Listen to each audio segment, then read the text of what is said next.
Today's lecture has the title Introducing the Novel as Form. Now, you must have heard about this particular expression called the novel, but just look at the meaning of the word novel. Novel means new, which means that as a form, it was a new form that emerged just 200 years ago against, literature which is as old as the hills. So, why should we call the novel the form? That's the first question I ask from myself. And you can also wonder as to why novel is being called form. Because there is another word for the novel, and that is genre, G-E-N-R-E. And I'm not discussing the novel as genre, but as form. So my answer to this question is that the novel as form would be addressing issues and questions that emerged of late. They were not there earlier. Therefore, novel was not required. But new needs and necessities as well as requirements, they occur in history and they require a new form. Therefore, I call the novel a form. It's the new form that emerged in England or also in Europe in the 18th century. Now, to begin with, I would say that the novel as form takes us into the specific social experience.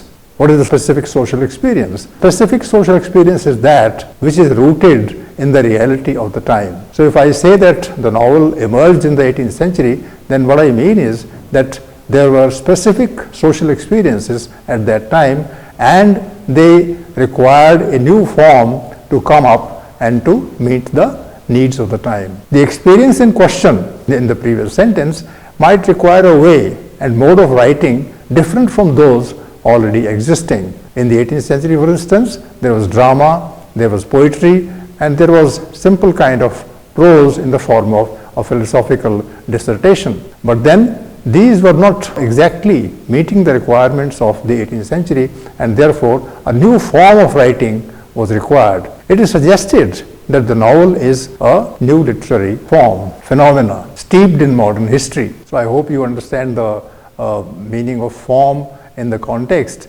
that history throws new challenges at us, and we have to meet those challenges specifically in literature, in writing, in poetry, in drama, or a new form is to be invented at a particular time.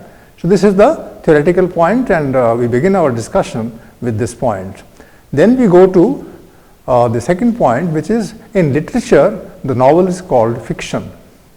Literally, fiction is that which is unreal and illusory. I hope you understand by this. Fiction means something that is unreal, something that is not there, and that the writer only invents it. So novel is called fiction. And then one says, since fiction is imagined by the writer, it may not have a basis in reality, but only in the writer's imagination. Which means that you will be reading a story, the story that actually doesn't exist. And the writer is making this story in his mind and then composing it through words for communicating with the audience. So it's fiction. So please start thinking about the novel as fiction. It is not real. It is not truth. It doesn't meet the existing parameters, and therefore the writer is imagining something in their own mind, and that is called fiction. Would you agree with this, that the novel is fiction, that the novel is unreal, that the novel will not meet the requirements of the time, and that this will not actually be there in front of you? The question we might pose to ourselves is whether we should accept the novel as fiction uncritically. This is the question that I'm raising, and my answer to this would be that we can't do so uncritically, because in literature everything is words, everything is to be imagined. The viewer, the reader, has to actually interpret those words in one's own mind and therefore derive meaning out of it. So let's not be uncritical, let's be critical. Critical means that whenever something is told to you, whenever something is told to me, then I don't accept it without questioning. I would like to just find out whether what is being said to me is real, is faithful to the reality of the time or not. And therefore, you have to, in this lecture, all the time thinking whether what I am saying is acceptable to you or not. So do not accept anything uncritically, be critical, be always questioning in the mode of understanding. Conversely, the novel is termed history as well. Now this is a kind of conundrum. Something that is fiction, how can that be history? So fiction is unreal, but history is real. History is facts. So how is it that in one breath I say that the novel is fiction and the novel is termed history. The novel is history. So you have to sort it out in your own mind. We have to sort it out in this lecture also, that how come that the novel is termed fiction as well as history. An example of it is in the title of Henry Fielding's novel, which is The History of Tom Jones. That's the title of the novel. We'll be doing that in the next few lectures, Tom Jones, but actually the title is The History of Tom Jones. If it is fiction, why do we call it history? You have to think again about this question, that Tom Jones, the character, has a history of his own, and that history is being actually revealed to us, displayed in the novel, and that we have to wonder as to why certain things were done by him and certain others were kept out of his purview. So it's the history. So there is a problem, and as students of literature, you will be facing such a problem all the time. That is, there is a sentence with which you agree, and then the next sentence where the opposite of the previous sentence is mentioned, and you start wondering which is the correct thing to do, which is the correct thing to accept, the first sentence or the second sentence. So already I have spoken two sentences to you. I have said that the novel is fiction, and then I say the novel is history. So you can ask me, how can the novel be both? And let's sort it out in this lecture next. If the novel is fiction, this is how I term the question, how come we call Fielding's novel a history? And you will be answering this question also in the exam when you are asked such a question, whether Fielding's is closer to history or whether he is just talking out of his imagination. So this is what the question I am raising, and let's go further in this in order to understand the point better. The novel as fiction and the novel as history is defined with the help of a paradox. Have you heard about this word paradox? Paradox is not a straight statement. Actually, it is the combination of two opposites. Something is bad, something is good also. If I say that a particular episode is good and bad, then you'll say, how come you are saying such a thing which is the opposite of each other? And my answer would be that literature always takes help and assistance from a paradox. So it's a paradox. Paradox means used together, the two words fiction and history present a meaningful description of the novel as form. Do you agree with me that fiction and history can coexist? They can exist together, and that they mean something that is important for us. Now, in order to explain this point, I would say that fiction can also disturb us. Fiction can also make us unbelieve or disbelieve whatever is being told. And that history can also not satisfy all the questions that arise in my mind. So in that sense, fiction and history, they can be put together so that you ask questions about fiction and you don't accept history as fact. So the novel, you have so many examples where the novels are banned in a society. If it is fiction, why are they banned? Because the novels might be also ruffling certain feathers, making a problem for a regime, for a particular type of readership. And people say, it doesn't affect me, or it affects me, or it's wrong, or it's right. All kinds of things can be said about a book of fiction. And fiction is banned also, which means that there is something in society which reads fiction seriously, which wants to imagine certain things in a particular way. And if they are not imagined in a particular way, then eyebrows are raised. And that's why I say that fiction is real and history can also be fiction. In the sense, you know, that when I write a history book, then I decide where I will begin. I will decide how, the event appeals to me or doesn't appeal to me. So history also that way is a handmaid for the writer who attempts a book on a particular time. So fiction and history, they can coexist. They can mean more or less the same thing. They can create problems as history as well as fiction. So the novel that way is a form of this kind. So it presents a meaningful description of the novel as a form. By itself, the novel may be fictional in a social situation. Thus, fiction or the novel will reflect the imagination of a real individual. Imagination of the real individual. What I mean is the writer. The writer is real. The writer is a person, who is married. The writer is a person who has a job or who is jobless, and all those things. The writer is a real person. He is a citizen. He has an identity card with him. He has a PAN card with him.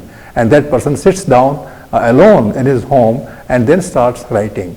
So the person who is writing fiction is a real person. And if he is a real person, then he will be talking about his time of necessity.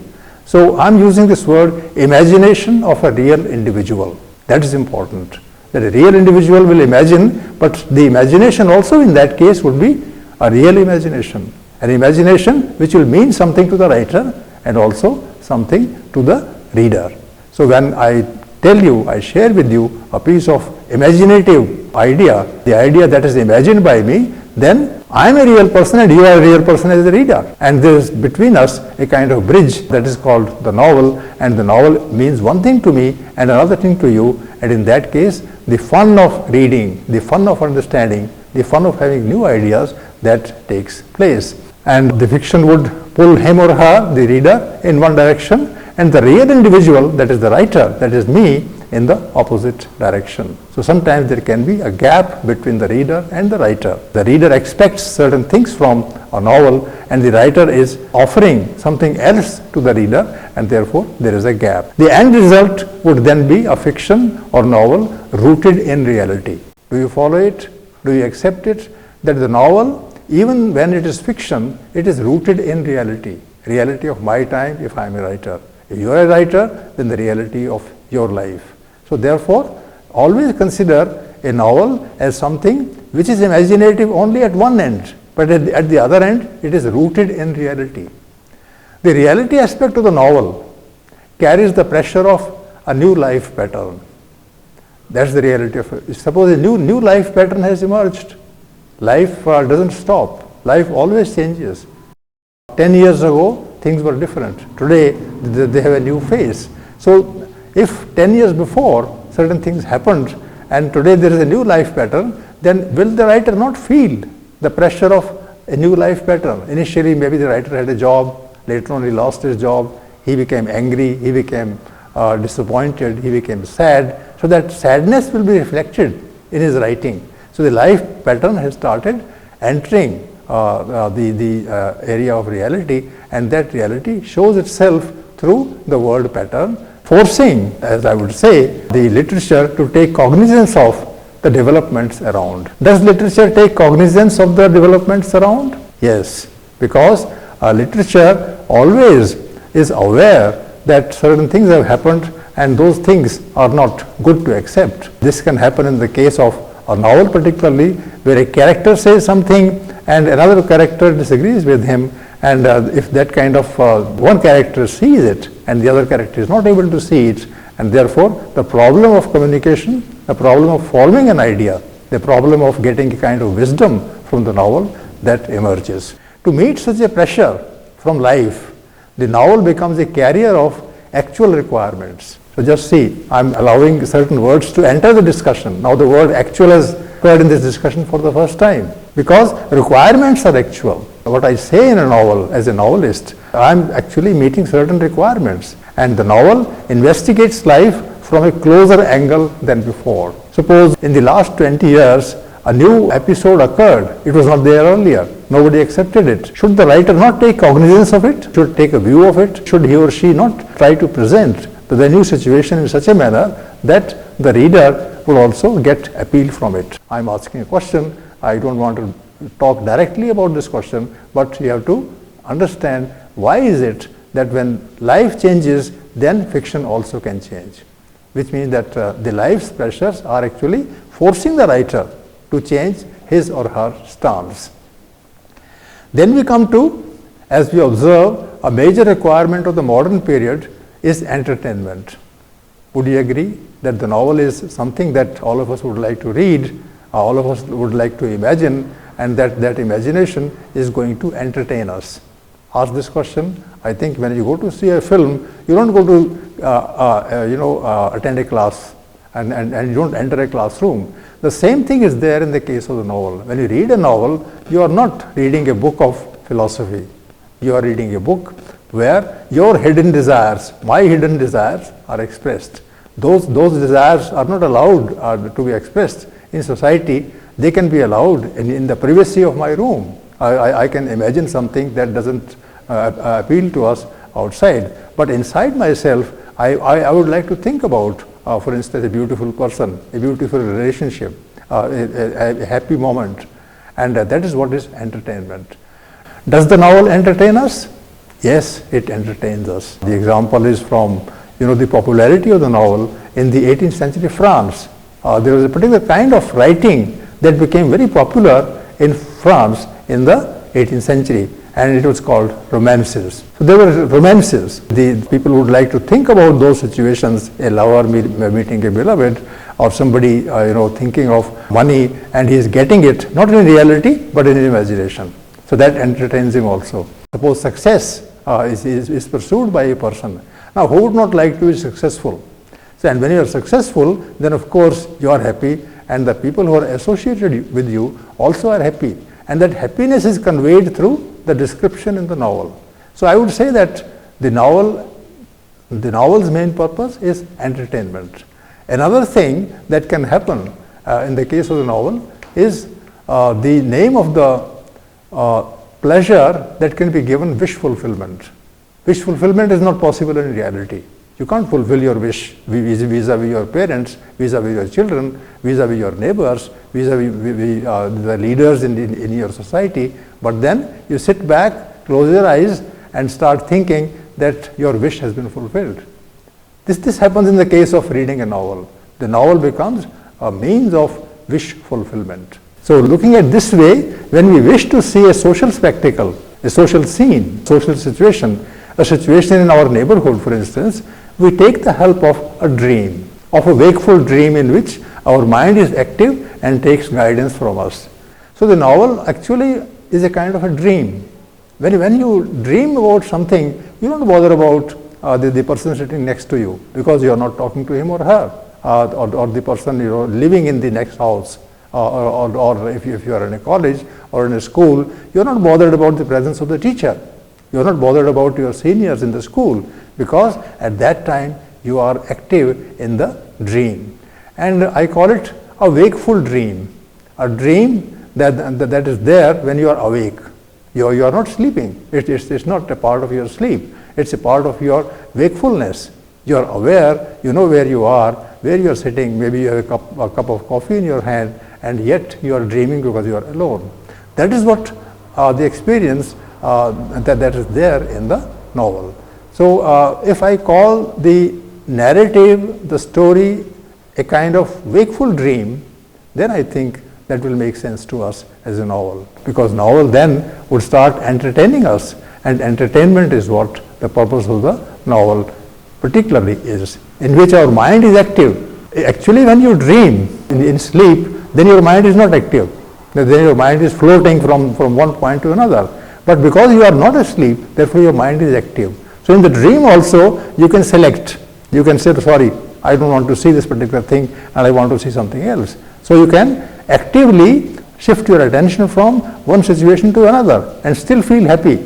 So the novel in reading gives you a possibility of disagreement, gives you the possibility of accepting or rejecting a particular detail, and the guidance comes from you.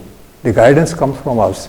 So that is the difference between an actual dream and a daydream or a wakeful dream, because here the dream is not actual that occurs in your life, but that dream which the writer captured from his own imagination, and because he was feeling happy, so he can then transfer that dream to us, that state of happiness to us also. So the novel then assumes that role in its natural course. I've so far talked about the novel in its natural course, where you pick up a novel, where you read the novel, where you think about the situations. Sometimes you can stop in the middle and start thinking about it, or maybe you are interrupted by somebody, and then when that particular interruption is over, then you get back to and restart reading the novel. So in the natural course, the guidance comes from you. Sometimes you can shut yourself into the room and you won't allow anybody to visit you because you're reading a novel. So the novel reading actually is a kind of activity that is under your control. Now entertainment, once again, is problematic. Entertainment is a feature of the novel form, as I already said, and you might think here about two things: the aim to entertain and the nature of the audience. Now the aim to entertain is resting with the writer. The writer wants to give you a state of happiness, wants to tickle your imagination, and he or she tries to tell you that this is how life should be lived. That is the aim that is decided by the writer as a novelist. And the nature of the audience, that is something else. Because when the writer is writing, then he or she has a specific kind of audience in mind. Maybe the writer belongs to a village. In that case, he will use or she will use a simple language spoken by people in that village. In the other case, the novelist might belong to a city, and there the writer would like to capture the scene of the market, the scene of big malls, the scene of theaters, because he or she actually lives in the surroundings of a city. So the novel achieves a combination of the two things effectively. Combination between the writer who has lived in a particular time and the reader who lives away from that time or maybe in the same time but away in place. So whether it's time that is different or the place that is different, both of them are kept in purview when you actually start thinking about the nature of the novel. The novel is a comic literary form. Why I call it? Why can't a novel be tragic? Think about it. What is comedy? Comedy is where lots of jokes are created by the writer and those jokes are shared with the reader. Comedy also is that you pose a problem in the novel and then you provide its resolution at the end. So generally, those novels will be popular which, end in happiness. This is the formula that Indian film also all the time observes, that at the end all the problems that were presented in the novel, they were resolved. The same thing is there in the case of novel too, because the novel is comic. Now this is one meaning of the novel. It's witty, the sentences make you laugh, the sentences are crisp. Sometimes there is a double meaning, one layer of meaning and another way of expressing things. So language is such, so very spicy, is so very interesting that you start enjoying the novel. In that case, the novel becomes comic in nature. But that's one kind of comedy, a comedy that is created with the help of playing with words. Most of the novels are very witty, and you can just see how they create a sense of imagination in your mind, a sense of invention in your mind, a sense of feeling happy vis-a-vis yourself, and that comedy then takes the form of witticism, exchange of wit from the reader with the audience. The role of comedy takes the novel closer to the ordinary ways of life. When I laugh in society, in my own behavior, then I'm an ordinary person. Even a king can laugh. Even a slave can laugh. Friends all the time, sit together and laugh. But they may not laugh actually in reality, but in the novel they will laugh. So which means that it's a very combining kind of activity, where when you read a novel, then people start enjoying in general terms. What are ordinary things at that point of time? What are the ordinary ways also is to be kept in mind. You become common person because your ways are ordinary. And when I'm talking about the ordinary, then I'm not talking about the extraordinary. So the novel is not meant to make you wise.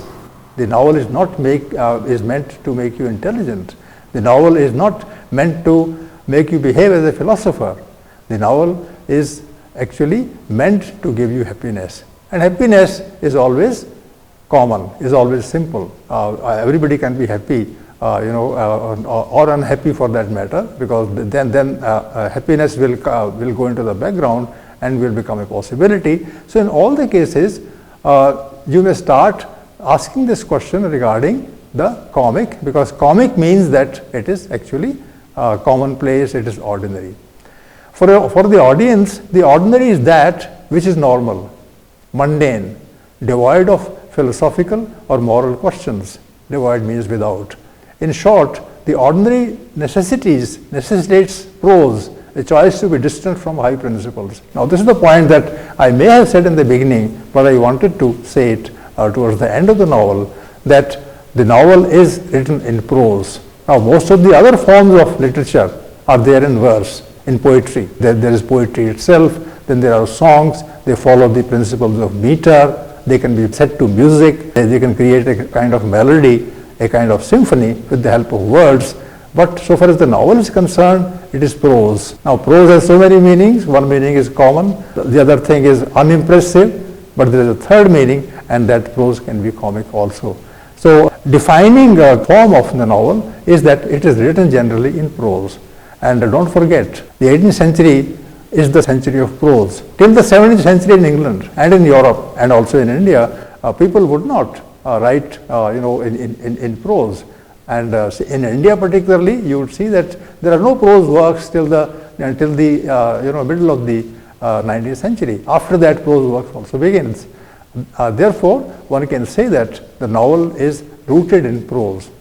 One might conclude by saying, now I am concluding this discussion, that the novel uses prose as a medium and works to meet the purpose of entertaining the reader.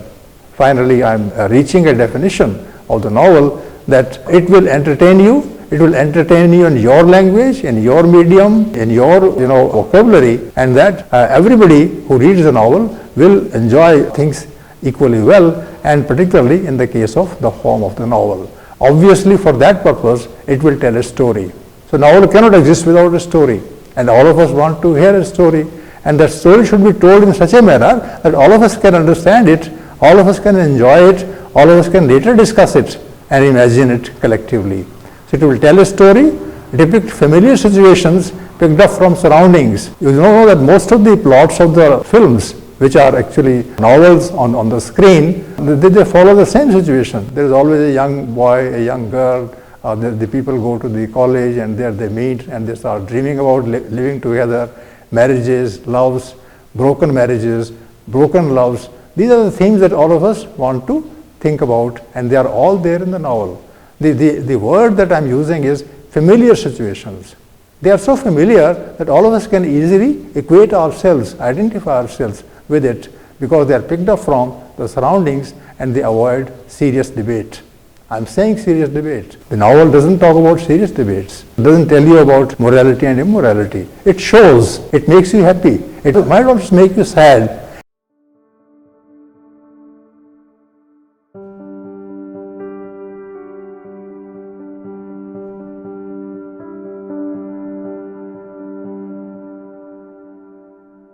In some cases, it might also make you angry. But basically, the purpose of the novel is to entertain through the language that people speak themselves, and that they can also then retell the story of the novel to other people in their own voice. So this is what the novel is, and I'm sure that you would have lots of questions to think about, to discuss with your friends, and you can in a way juggle the ideas in your mind and finally create a background against which you will understand the novel yourself. Thank you.